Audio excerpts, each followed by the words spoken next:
الحمد لله وحده والصلاة والسلام على من لا نبي بعده فأعوذ بالله من الشيطان الرجيم بسم الله الرحمن الرحيم وما أرسلنا من رسول إلا بلسان قومه ليبين لهم فيضل الله من يشاء ويهدي من يشاء وهو العزيز الحكيم. May praise be to Allah, the creator of the world, and peace and blessing be upon his Prophet sallallahu alaihi wasallam, the head of all messengers, upon his family and all his companions. Respectable chief guest, honorable president of the convention, affectionate teachers and dear all. First and foremost, we thank and praise Allah subhanahu wa ta'ala for his countless blessings, mercies and boons that he has given us such a wonderful opportunity and granted us the ability to hold this blessing ceremony. Dear audience, in today's global world, the importance of English can't be denied since English is the most common language everywhere. One of the main reasons people are inclined towards learning English is to sound educated and literate as well as to transact business through this language. But Alhamdulillah, the key reason behind equipping ulama clergy with this language is to serve the noble cause of preaching Islam globally. As we know very well that today the whole Islamic world is passing through a dangerous challenges. The anti-Islamic elements are striving their every endeavor to tarnish the true image of Islam and its followers through media, especially with the help of English language. People blame ulama that they banned English learning, whereas what they banned was the English culture, not the language.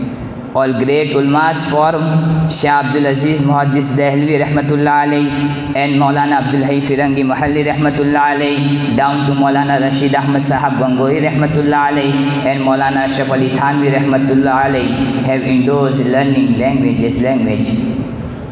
Now without any further delay, dear audience, now let's travel in the realm of oration by listening the eloquent speaker. First, for this purpose, I would like to invite Hamad Bhagel from Arabic Haftum to deliver a brief speech on the topic of Muslim downfall and its factors. Please come and deliver a speech. Bismillahirrahmanirrahim. Alhamdulillah. Alhamdulillahi alladhi biyadihi tasriful ahwal wa takfiful asqal. والصلاة والسلام على سيد الهادين إلى محاسن الأفعال وعلى آله وصحابته المزارعين له في الصفات والكمال.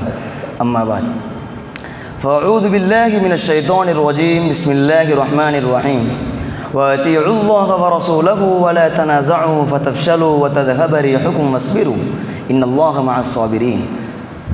وقال الله تبارك وتعالى في موضع آخر: ولا تهنوا ولا تحزنوا وأنتم الأعلون إن كنتم مؤمنين. وقال النبي صلى الله عليه وسلم: يوشك الأمم أن تداعى عليكم كما تداعى الأكلة إلى قصعتها. فقال بل أنتم يومئذ كثير ولكنكم غثاء كغثاء السيل. Respectable, honorable and affectionate teachers and the president of the Jamia and the executive judge of this program. First and foremost, I thank Allah the Almighty that just like my other co-participants of today's unique and most beneficial program. Dear brethren in Islam, it really goes without saying that these days the great difficulties, hardships and unending trials and tribulations the present Muslims are undergoing are no more hidden from anyone. The way Muslims are being massacred, women being raped, innocent children being killed mercilessly, Muslims' properties being destroyed, being rendered homeless and ousted from their motherlands has certainly shaken us from within. In such critical situation, every single individual of us is longing for a miracle to happen and see Allah's ultimate help come to us in any way possible. But do we ever feel the need to put our heads together and ponder over the factors of our degeneration? If you could mindedly take the stock of the present situation and try to find out the causes of Muslims' downfall and disgrace, we will be surely exposed to the two very root causes as responsible. First, as we know that the Holy Quran is the command center of all individual and collective matters. As long as the Muslim retain the Quran as the leader, they were the leaders of the world. But when the Muslims diverted from the way of Quran, they lost their leading role and the unity as a nation crumbled. Allah the Exalted says in the Holy Quran, وَاعْتَصِمُوا بِحَبْلِ اللَّهِ جَمِيعًا وَلَا تَفَرَّقُوا. Hold fast, all of you, to the cord of Allah and be not divided. The Holy Prophet ﷺ is also reported to have said, إِنَّ اللَّهَ يَرْفَعُ بِهَذَا الْكِتَابِ أَقْوَامًا وَيَزْعُ بِهِ آخَرِينَ. Verily, Allah has raised a group of people with this book, and Allah has lowered other groups because of this book as well. As also rightly pointed out by an acclaimed Islamic poet Allama Iqbal रहमतुल्लाहि अलैहि, वो मुअज़्ज़ज़ थे ज़माने में मुसलमान होकर, हम खार हुए तारिके कुरान होकर. In the same way, the other secret of Muslims' power and over the unbelievers was the unity, which has really vanished too. As long as they maintained the bonds of Iman and brotherhood, they were dominant over the whole world, and when they started begrudging their own brothers and making friends with the enemies, they fell in the abyss of disgrace and humiliation. Dear friends, it's really strange that we don't take lesson from our history. The whole Muslim history is a witness that the non-believers alone could never defeat the Muslims. Rather, it was Muslims' internal discord that always led to defeat. Once speaking at a big gathering of ulama, Shaykhuddin Hazrat Maulana Mahmud Hasan Deobandi rahmatullahi alayhi said, "We learned to lesson from our life in Malta."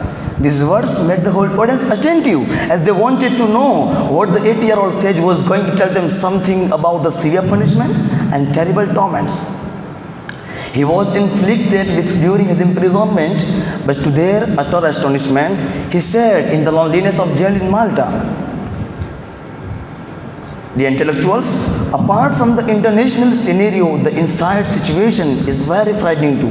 The most regretful fact is that the Islamic organizations are at a great distance from one another, providing the anti-Islamic forces with an opportunity to criticize them.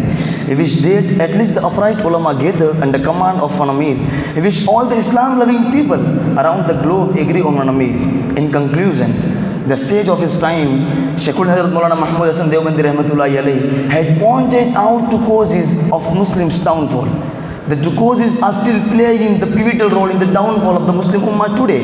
For everyone who dreams of the revival of Islam and imminence of Muslim Ummah, it is vital to spend his capabilities in eliminating the two causes are still playing the pivotal role in the downfall of the Muslim Ummah. When the light of Quranic education would spread, the darkness of fallacies would automatically shrink. And when the upholders of would get united, the upholders of falsehood would get frightened, not being able to rise again.